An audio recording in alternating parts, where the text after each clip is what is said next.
About 250 different people in a day. At the same time, this year, we're seeing that up to 350 different people coming through. Staff here at Resilience Montreal are pleading for help, saying resources are wearing thin. With the holidays around the corner and the homeless population surging, they explain, the number of those in need of food, clothing, and a roof over their head is increasing. Directors saying a lack of funding has made things dire. We pay approximately $20,000 a month for rent and $45,000 for food. So that's $65,000 before you've paid even one staff person. And before you've started looking into things like socks, underwear, cleaning supplies, hygiene products. We know that there used to be a shelter down the street called the Open Door, and when that shelter closed down and moved to the other side of the city, there was about 8 deaths within the community.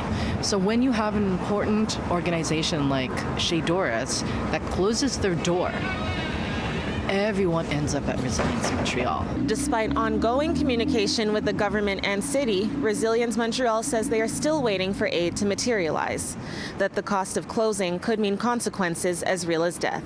It means people not eating or getting a decent place to rest. It means people who need mental health follow-up not getting it.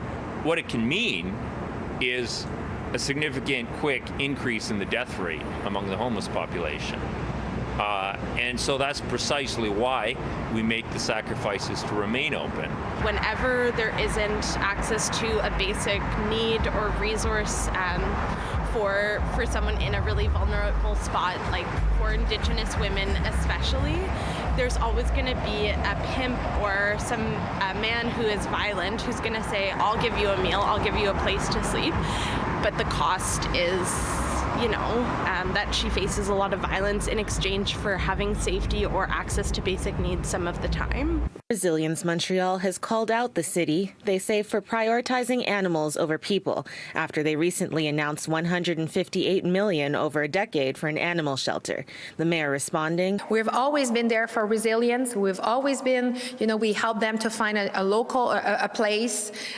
We were able to find them financial support in different times. So we will continue those conversations and to see how we can make sure that this mission continues, because we know the importance of Resilience Center in Montreal. Not too long ago, this alleyway was a tent city.